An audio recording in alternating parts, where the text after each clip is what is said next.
Portanto, nós também, pois que estamos rodeados de uma tão grande nuvem de testemunhas, deixemos todo o embaraço e o pecado que tão de perto nos rodeia e corramos com paciência a carreira que nos está proposta. Hebreus, capítulo 12, versículo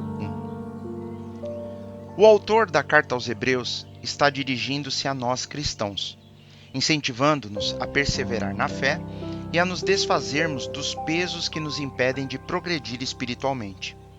Ele usa a analogia da corrida para ilustrar a importância de abandonarmos os pecados e adversidades que nos atrapalham, encorajando-nos a manter os olhos fixos em Jesus, o nosso exemplo e Salvador, e isso enquanto buscamos alcançar o alvo da vida eterna junto a Deus.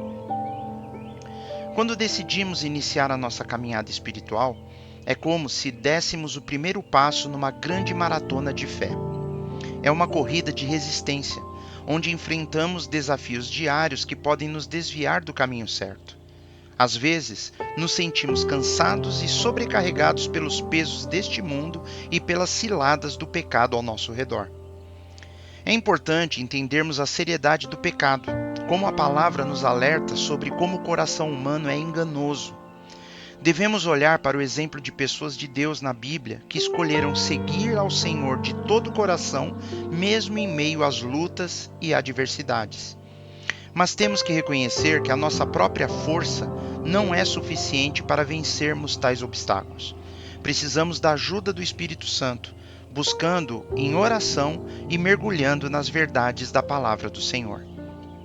Podemos ler na carta de Paulo aos Efésios, no capítulo 6, dos versículos 11 ao 13, que diz: Revesti-vos de toda a armadura de Deus, para que possais estar firmes contra as astutas ciladas do diabo. Porque não temos que lutar contra a carne e o sangue, mas sim contra os principados, contra as potestades, contra os príncipes das trevas deste século, contra as hostes espirituais da maldade nos lugares celestiais.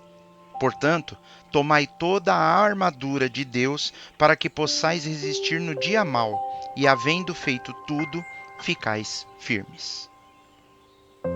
Assim como na preparação para uma corrida de longa duração, devemos nos preparar espiritualmente e mentalmente para essa jornada.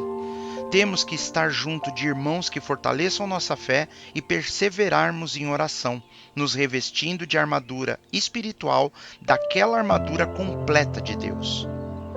A essência da nossa caminhada é clara.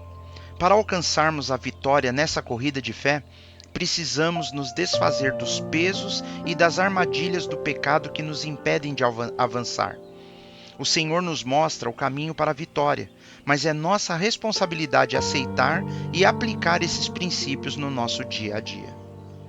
Podemos imaginar a jornada de um peregrino diante de uma ponte em seu caminho. Para alcançar o seu destino, ele deve atravessar essa ponte. Mas essa ponte não é muito firme e tem muitos obstáculos que o impedem de prosseguir. Esses obstáculos representam os pesos e armadilhas do pecado que enfrentamos em nossa própria jornada espiritual. Somente ao nos livrarmos deles é que podemos alcançar o outro lado, onde a plenitude da vida em Deus nos aguarda. Já sabemos que o Senhor é soberano e misericordioso. Ele nos oferece não apenas um caminho para a felicidade, mas também a sua própria ajuda para superarmos os desafios que encontramos. Através de Jesus, encontramos perdão e força para resistirmos à tentação. Como um Pai amoroso, Ele nos guia e protege em nossa jornada espiritual. Somos chamados para sairmos das sombras do pecado e da ilusão para a luz da verdade e da justiça de Deus. Ao reconhecermos a realidade espiritual que nos cerca, podemos começar a nos libertar das correntes que nos prendem e buscarmos uma vida em comunhão com Ele. Podemos ler no Evangelho de João, no capítulo 15, no versículo 5, que diz: Eu sou a videira, vós as varas. Quem está em mim e eu nele, esse dá muito fruto, porque sem mim nada podeis fazer. Essa passagem nos lembra que devemos permanecer em Jesus, assim como um ramo está ligado à videira. Somente ao permanecermos em comunhão com Ele, podemos encontrar verdadeira força e o verdadeiro crescimento espiritual. Então, chegamos à conclusão que somos chamados a uma transformação de vida, a nos libertar do pecado e dos pesos que nos impedem de correr a maratona da fé com perseverança e vitória. Ao confiarmos no Senhor e seguirmos os passos de Jesus, colocando essa maratona de nossas vidas em Suas mãos, podemos encontrar não apenas a força para vencermos os obstáculos, mas também a alegria e a plenitude que Ele deseja para nós. Que possamos aplicar esses princípios no que vivemos, buscando a ajuda de Deus e seguindo seu exemplo em todas as áreas de nossas vidas.